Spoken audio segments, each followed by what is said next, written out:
What if everything changed in a single day?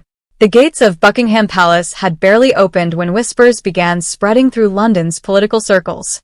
Senior aides hurried through ancient hallways. Black government vehicles rolled through the palace entrance. Reporters gathered outside, sensing that something extraordinary was unfolding behind closed doors. No one expected what came next. According to growing speculation, a confidential document, described by insiders as one of the most significant royal papers in years, had reached the highest levels of the monarchy. The alleged proposal centered on one question that has divided royal watchers for years. Should Prince Harry's remaining royal privileges finally come to an end? If approved, the move would represent a dramatic turning point in modern royal history. While officials refused to comment, the silence itself fueled even more questions. Was the monarchy preparing for its boldest decision yet?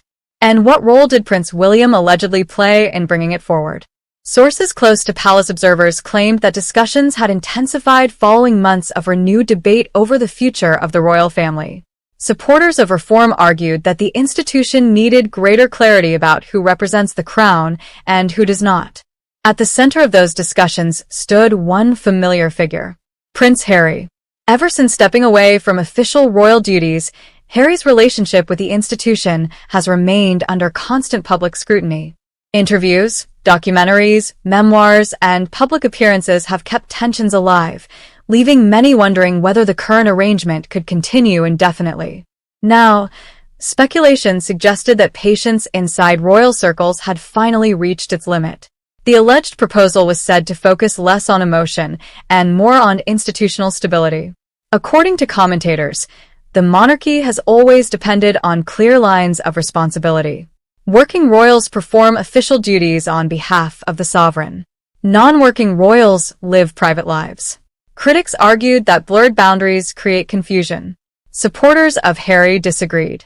They insisted he had every right to live independently while retaining aspects of his birth status. The debate became louder than ever. Meanwhile, cameras captured Prince William attending several public engagements with his usual composed expression. To casual observers, nothing appeared unusual. But royal commentators began analyzing every appearance, every smile, every handshake, every carefully chosen word.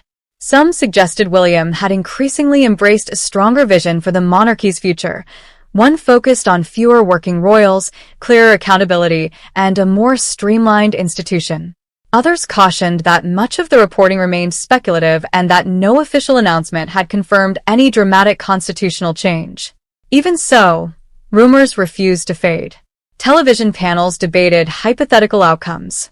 Social media exploded with competing theories. Headlines became increasingly dramatic. Then came the claim that stunned everyone.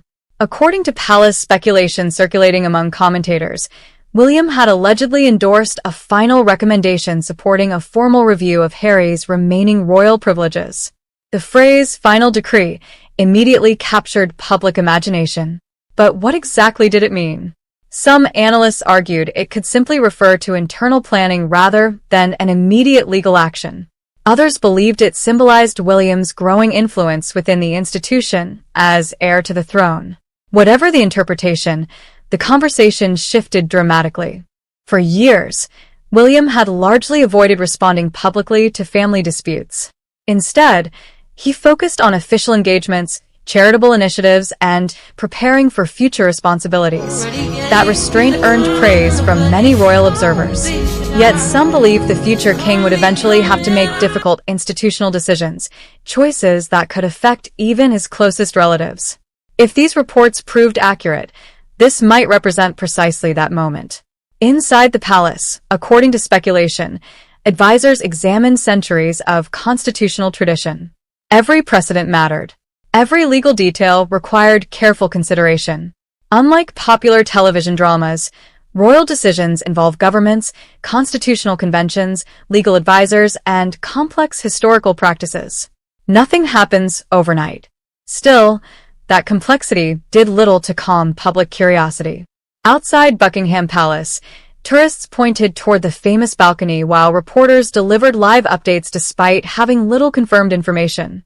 Every passing official vehicle became another potential clue. Every closed curtain inspired another theory. The atmosphere felt electric. Across the Atlantic, commentators also weighed in. Some argued that removing remaining royal distinctions would finally close a chapter that has dominated headlines since Harry and Meghan stepped back from royal duties. Others warned such a move could deepen family divisions rather than heal them. The discussion became less about personalities and more about the monarchy itself. Should centuries-old traditions adapt to modern realities?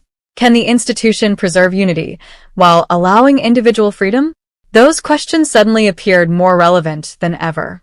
As evening approached, palace lights continued glowing long after sunset. Observers noticed senior staff entering and leaving various offices. Was it routine business? Or preparations for something historic? No one outside the palace truly knew. Yet anticipation reached extraordinary levels. Meanwhile, supporters of both William and Harry filled online platforms with passionate arguments. Some praised William's reported commitment to protecting the institution. Others defended Harry's right to forge his own path without further consequences. The divide reflected a broader conversation that has continued for years. By nightfall, one thing was undeniable. Whether fact or speculation, the story had captured worldwide attention. Millions waited for official confirmation. Journalists refreshed government websites. Royal correspondents monitored palace schedules. Television producers prepared special broadcasts just in case an announcement arrived. But none came. Instead, the mystery only deepened. Had the palace deliberately remained silent? Was an announcement still being prepared? Or had speculation raced far ahead of reality? Those unanswered questions kept audiences watching. Because everyone understood one thing. If the monarchy truly stood on the verge of redefining one of its most controversial family relationships, the consequences would extend far beyond headlines. It would shape public perception of the crown for years to come. And perhaps, just perhaps, it would mark the beginning of an entirely new royal era. But the biggest twist was still waiting to unfold. As dawn broke over London, the long-awaited official statement finally arrived, but it wasn't the dramatic announcement many had expected. Palace officials reiterated that any changes to royal roles or titles would follow established constitutional processes and, where applicable, require the appropriate legal and governmental steps. The speculation surrounding a final decree remained unconfirmed. Even so, the intense public debate underscored a larger truth. The future of the monarchy continues to fascinate millions around the world. Whatever lies ahead for William, Harry, and the royal family, one thing is certain: the story of the modern monarchy is far from over.